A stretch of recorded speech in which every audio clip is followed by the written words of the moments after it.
Olá pessoal, vamos fazer uma revisão de ótica só dos pontos principais, né? Que é só para melhorar para a sua prova. Primeira coisa que a gente tem que saber é sobre propagação. Deixa eu escrever aqui, propagação. Ó. Propagação da luz. A propagação da luz, o que você tem que saber que é importante é o seguinte, ó. A luz sempre se propaga em linha reta. É o raio de luz, tá vendo?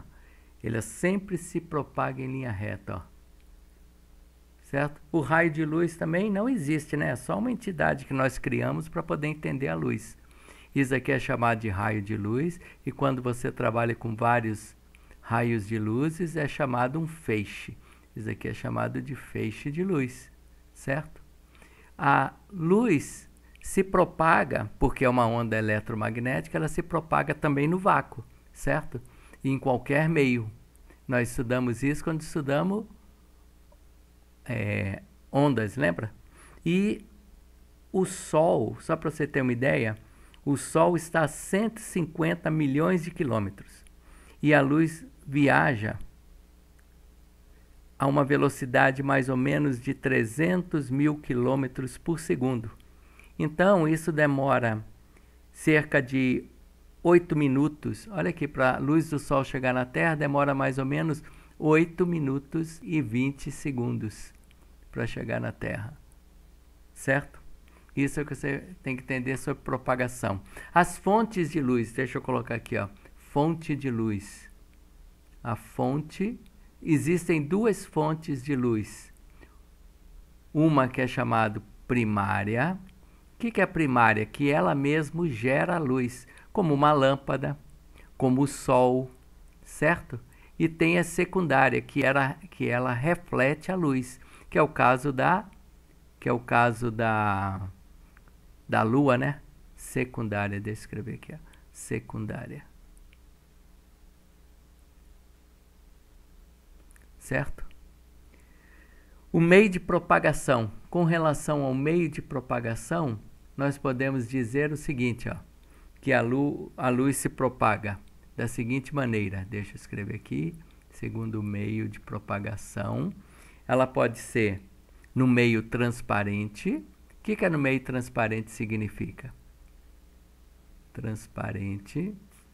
Transparente significa que a luz passa de forma regular, como é o caso do vidro, certo?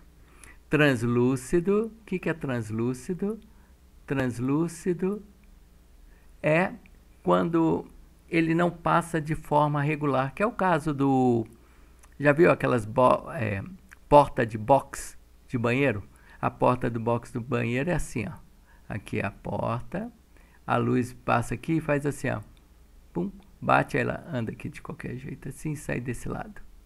Aí outro raio de luz vem para cá, bate aqui, aí bate, anda aqui dentro, assim, pum, depois sai dessa maneira. Então você tem uma forma irregular de ver. E os meios opacos. Opaco significa não dar para ver, que é uma parede, né? Você não consegue ver o que está acontecendo do outro lado de uma parede, né? Certo? Agora a gente precisa entender, antes de começar a fazer exercício, mais duas coisas que são importantes. A primeira são os princípios básicos. Quais são os princípios básicos? Isso é importante de saber. Princípios. Os princípios básicos são esse aqui, ó. O primeiro é: a luz sempre se movimenta de forma retilínea, de forma reta. Isso é importante, tá vendo? Para todos os nossos exercícios. O que é chamado princípio da independência. O que o princípio da independência diz? O princípio da independência nos diz que um raio de luz não interfere em outro raio de luz, certo? Então se eu emitir uma luz nessa direção e alguém emitir uma luz nessa direção, uma não interfere na outra, certo? E o princípio mais importante, que é reversibilidade. Reversibilidade. O que o princípio da reversibilidade diz? A trajetória da luz não muda se eu mudar de direção. Isso quer dizer o quê? Se eu olho pelo retrovisor de um carro, uma pessoa, ó, se eu estou aqui, ó, aqui está um carro. certo? Se eu olho pelo retrovisor do meu carro e vejo uma pessoa lá na rua, essa pessoa na rua consegue me ver também, certo? Se eu vejo um objeto, o objeto me vê. Se eu vejo uma pessoa, a pessoa me vê, certo? Agora o último fenômeno, que é chamado da reflexão da cor. Reflexão da cor. O que o princípio da reflexão da cor diz? Que nós vimos a luz que é refletida de acordo com o objeto. Deixa eu explicar com mais calma. Toda luz é policromática, certo? A luz do sol é policromática, a da sua sala de aula ela é policromática. Agora você tem um objeto azul. Se você tiver um objeto azul, o que vai acontecer? Deixa eu colocar vermelho, né? Porque a caneta é vermelha. Então a luz do sol bate nela com todas as cores, tá vendo? Todas as cores batem. Só que acontece o quê? Todas as cores vão ser absorvidas e somente a cor vermelha vai ser refletida, certo?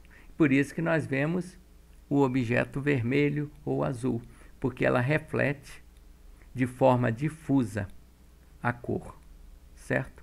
Nós sabemos duas coisas importantes, que o branco ela reflete difusamente todas as cores e o negro não, ele absorve todas as cores que incidem sobre ele, certo? Isso é importante de saber.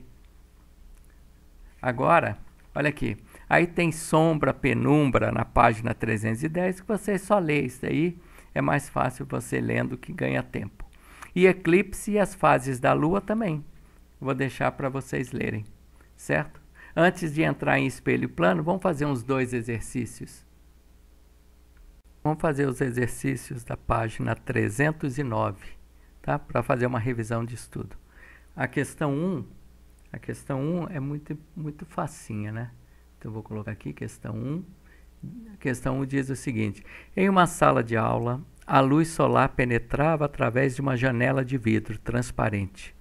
O professor, após abrir a janela, perguntou o que aconteceu com a radiação solar no interior da sala. Aumentou, diminuiu ou permaneceu constante? Roberto disse que a radiação solar permaneceu constante e Luciana afirmou que aumentou. Qual dos dois acertou? A radiação aumentou, né? Porque uma parte da luz era refletida pelo vidro. Agora não mais reflete, então tende-se a aumentar. Então a resposta seria a Luciana acertou. Vou botar a lua aqui, né? Fica mais fácil. A 2 é cálculo.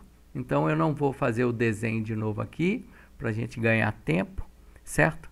Ele está pedindo: um estudante pretende determinar a altura de um edifício que fica do outro lado do rio. Para isso, ele constrói uma câmara escura com uma caixa de sapato de 10 centímetros de profundidade e faz essas medições da situação 1 e 2. Certo? Tá aí no desenho para vocês verem na página 309. Na situação 1, o tamanho da imagem do prédio foi de 5 centímetros. Na situação 2, ele afastou 10 metros da posição inicial e obteve 4 centímetros para o tamanho da imagem do prédio. Em relação a esses dados, verifique as afirmações. 1. Com base na situação, então só é para verdadeiro ou falso, né? Então vou colocar aqui. 1. Com base na situação, conclui-se que a altura do prédio é igual a metade da distância. Então vamos ver, ó. Eu posso dizer o seguinte, olha aqui, ó. É uma proporção, né? Que 10 está para D, né? Ó. Assim como 5, né, que é o está para H. Daqui concluímos que exatamente H vai ser igual a D sobre 2. Pronto. Então a primeira é verdadeira. A segunda diz o quê? Na situação 2, a altura do prédio é menor? Não, né? O prédio sempre vai ter a mesma altura, né? Isso é fácil. 3. Com base na situação I2, qual que é a altura do prédio? É 20 metros?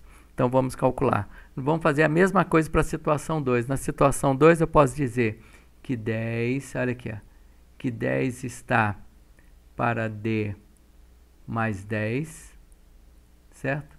Assim como 4 está para H, certo? Fazendo isso, eu sei que H vai ser igual, vocês fazem a conta aí, né? Vai dar 2/5 de D mais 10, certo? Agora eu tenho H dos dois lados, e H aqui e H aqui é o mesmo H. Então eu posso igualar os dois, posso falar que, olha aqui, vou igualar os dois, que D sobre 2 é igual a 2/5 de D mais 10. Resolvendo esse problema aí, nós vamos achar que D vai ser igual a 40 metros. Se D é 40 metros, nós sabemos que D, a metade de D é H, então H é igual a 20 metros. Correta a questão, certo? A 3 é facinho, vou deixar para vocês fazerem. A 4, em uma sala existem 3 holofotes, certo? 3 holofotes que emitem feixes de luz na mesma intensidade, certo? Essa aqui é a questão 4, olha aqui que fácil. Eu quero saber se o feixe 1 é vermelho, o feixe 2 é verde, o feixe 3 é azul, qual é a cor que será vista respectivamente em cada região? Por causa da independência dos raios, a região B vai ser o que é emitido pelo feixe 3. A região C vai ser o que foi emitida pelo 2, certo? Aqui é 3, deixa eu botar, aqui é 2. E na região D, o que foi emitido da região 1. E na região A, porque as 3 cores estão misturadas, você vai aparecer a cor branca, certo? Com isso, nós terminamos todos esses exercícios. Agora vamos falar sobre espelho plano. A primeira coisa de espelho plano é reflexão luminosa. Olha aqui, ó, o raio incidente sempre vai formar, você sempre tem que desenhar normal, tá vendo? A normal tem que fazer um ângulo de 90 graus, certo? Quando você desenhar o ângulo de 90 graus, que é normal, você põe o ângulo incidente, o ângulo refletido vai ser exatamente o mesmo ângulo. I é igual a R. Não importa o tipo de superfície, tá vendo? Se a superfície for curva, você coloca a normal, tá vendo? E depois faz a incidência do mesmo ângulo, e R sempre vai ser o mesmo ângulo. Isso é muito importante de perceber. Outra coisa importante é como que a imagem é formada. Eu tenho o objeto P aqui, certo? A minha visão está aqui, olha aqui, ó, ângulo refletido, ó, ângulo incidente, incidente, que é a luz, né? Agora ele vai refletir, tá vendo? Formando um ângulo de 90 graus, o I é igual a R, nos dois casos. Quando eu prolongo o raio refletido, se eu estou prolongando, essa imagem daqui é uma imagem virtual, tá vendo? A distância é a mesma, tá vendo? A distância do objeto até o espelho é a mesma da imagem até o espelho. Isso é muito importante, não existe mudança. Isso sempre é assim, certo? Em espelho plano. Agora, como é que é feito o campo virtual? O campo visual. O campo visual é fácil também, olha aqui, ó. Primeira coisa que eu faço, ó, eu desenho a imagem.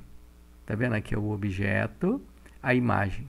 Quando eu desenho o objeto e a imagem, eu só faço o prolongamento, tá vendo?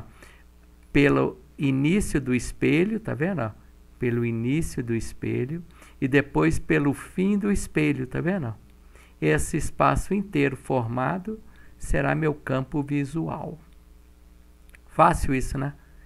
Sempre olhar o começo do espelho, o final do espelho, certo? Essa distância aqui de P até o espelho é o mesmo da imagem até o espelho. Nunca esqueçam disso. O que mais que é importante? Translação do espelho. Se o espelho movimentar, a imagem vai movimentar também. Então, a velocidade da imagem vai ser 2 vezes a velocidade do objeto. Associação de espelhos. Quando eu associar espelho, eu vou ter que colocar 2 espelhos aqui com um ângulo qualquer. Tá vendo? Eu tenho a imagem aqui, o objeto e 3 imagens. Por que que eu formo 3 imagens?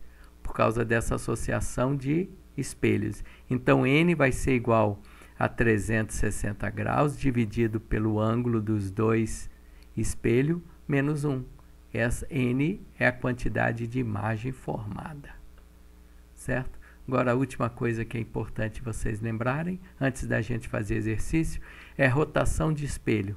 Se eu tenho esse espelho aqui, ó, e eu rodo esse espelho para cá, o raio incidente agora, olha aqui, ó, o raio incidente vai ser diferente, concorda? Porque a normal vai ser diferente, tá vendo? A normal eu coloco aqui, a normal vai estar aqui. Então, o que você precisa saber é, se eu tenho essa rotação de alfa, o raio incidente vai ter um aumento de 2 alfa, certo? Vamos fazer alguns exercícios.